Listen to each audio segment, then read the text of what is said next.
আচ্ছা, একটা কথা বলুন তো, আমরা সবসময় কেন ভাবি? লোকে কি বলবে? লোকে কি ভাববে? এই কথাগুলো আমরা কেন মাথায় আনি? আর এই কথাগুলো আমরা যদি লাইফ থেকে বাদ দিয়ে দিই, এই লোকে কি বলবে? লোকে কি ভাববে? সেটা যদি আমরা না ভেবে নিজেরা কি ভালোবাসি সেই কাজটা করি, তাহলে ভাবুন তো আমরা কত ভালো থাকতে পারবো।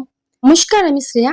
আমার আরো একটি নতুন ভ্লগে তোমাদের সকলকে স্বাগত জানাই। আজকে যে ভিডিওটা দেখছো সেটা কিন্তু বুধবার সকালের ভিডিও। আর বুধবার দিন কিন্তু সকাল থেকেই ভীষণ গরম ছিল। সেই কারণে মিহুও কিন্তু খুব তাড়াতাড়ি ঘুম থেকে উঠে পড়েছে। দিন বেশি গরম পড়ে সকাল থেকেই কিন্তু আমার ঘরটা পুরোদমে গরম হয়ে যায়। আর সকাল ৬টা থেকে কিন্তু সূর্য মামা আমার ঘরে জানালা দিয়ে উঁকি দিতে থাকে। আর প্রচন্ডভাবে গরম হয়ে যায় ঘরগুলো। তাই মন চাইলেও আর শুয়ে থাকা যায় না কিন্তু। তাই মিহুও সকাল সকাল উঠে পড়েছে। আর এইদিকে উঠে দেখো আমিও কিন্তু ঘরগুলো ঝাড় দিয়ে নিলাম। এখন উঠোনটাও ঝাড় দিয়ে নিচ্ছি। আর প্রত্যেক বুধবার করেও কিন্তু আমার শাশুড়ি মাই বাজারে যায়। আর রবিবার করে কিন্তু আমার হাসবেন্ড আসে, ও বাজারে যায়। রবিবারে যে বাজারটা করে সেটা রবি সোম মঙ্গল চালাই। আবার যে বুধবারে শাশুড়ি মা বাজারে যায় সেটা দিয়ে কিন্তু বৃহস্পতি শুক্র শনি এই করেই আমাদের গোটা সপ্তাহে বাজারটা চলে। আর আমি বিয়ে হয়ে আসার পর থেকে দেখছি আমার শ্বশুরমশাই কোনোদিনও কিন্তু বাজারে যায় না। উনি সকালবেলায় ডিউটি চলে যায়। তাই জন্য উনি কোনোরকম ভাবে বাজার কোনোদিনও করে না। উঠোন ঝাড় দেওয়ার পর সবার আগে আমি কিন্তু গাছে জল দিয়ে দিলাম, কারণ সেদিন যেহেতু রোদ পড়েছিল প্রচুর, গাছগুলো কিন্তু খুব খারাপ অবস্থায় ছিল, তাই গাছে আগে জল দিলাম। আর এই গাছে জল দেওয়ার রুটিনটা কিন্তু একদমই আমার না, এটা আমার শ্বশুরমশাই বেশিরভাগ দেয়। সেদিন কিন্তু উনি দিতে হয়তো ভুলে গিয়েছিল, সেই জন্য আমি দিয়ে দিলাম। তারপর এসে থাইরয়েডের ওষুধ খেয়ে ব্রাশ করে মুখটা ধুয়ে নিলাম। এখন একটু ফ্রেশ হয়ে চুল টুলগুলো বেঁধে নিচ্ছি। এখন কিন্তু সোজা যাব আমি রান্নাঘরে, কারণ এখন গিয়ে আমি খাবার বানাবো। ওদিকে মিহু উঠে মিহুর মুখ ধুয়ে দিয়েছি, ও কিন্তু বসে আছে। বেলা তো হয়ে গেছে অনেকটাই, প্রায় ৯টা পার হয়ে গেছে। এখন আমাকে খুব তাড়াতাড়ি করে কিছু একটা খাবার বানাতে হবে। তাই জন্য আমি ভাবলাম যে এখন কিছু খাবার বানাতে বেশ কিছুটা টাইম লাগবে, যেহেতু মেয়েটা অনেক সকালে উঠেছে।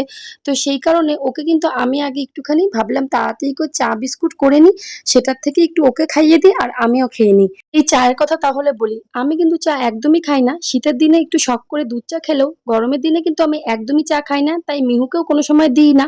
আর সকালবেলা যদি বিশেষ কারণে কোনোদিন রান্না করতে দেরি হয়ে যায়, কোনো কিছু খাবার বানাতে, সেদিন আমি একটু গ্রিন টি আর বিস্কুট খাই, আর সেটাই কিন্তু মিহুকে দিয়ে দিই আমার সাথে।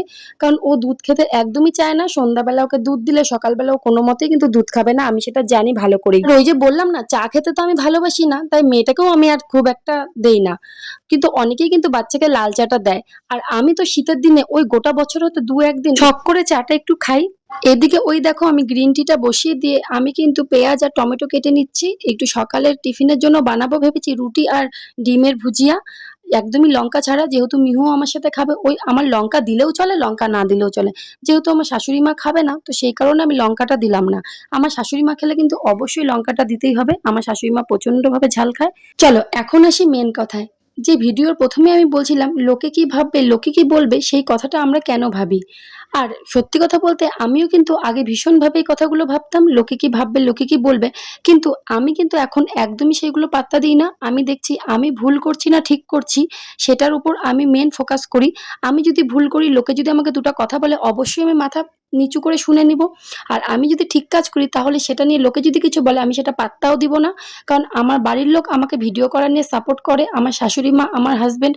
তাহলে লোকে কি বললো না বললো সেটা নিয়ে আমার কোনো যায় আসে না। আমার মনে হয় প্রত্যেকটা কন্টেন্ট ক্রিয়েটারকে এটা ফেস করতে হয়। যতদিন না তারা পপুলার হচ্ছে, যতদিন না তাদের ভিডিওতে ভাইরাল হচ্ছে, ততদিন পর্যন্ত কিন্তু যে ভিডিও বানায় পাগলের মতন, এগুলা খেয়ে দেখে, এইসব কাজ কেউ করে নাকি, এরকম বিভিন্ন রকম কথা হয়তো শুনতে হয়। যদিও আমার সামনাসামনি এখনো পর্যন্ত কেউ কিছু বলেনি। আর যদি বলে তবুও আমি পাত্তা দিব না, আমি কিন্তু আমার কাজ করেই যাব। কারণ আমার বিশ্বাস আমি কোনো রকম কোনো ভুল কাজ করিনি, আর ভবিষ্যতেও আমি কোনো রকম ভুল কাজ করব না। তাই তোমাদেরকেও বলবো তোমরা লোকের কথা পাত্তা না দিয়ে নিজের মতন এগিয়ে যাও। আর এই সব কাজগুলো যারা করে তারা কিন্তু আমাদের কাছের মানুষরাই করে, দূরের মানুষ কিন্তু করে না। দূরের মানুষ কিন্তু বড় আমাদের ভিডিও দেখে ভালোবাসায় দেয়।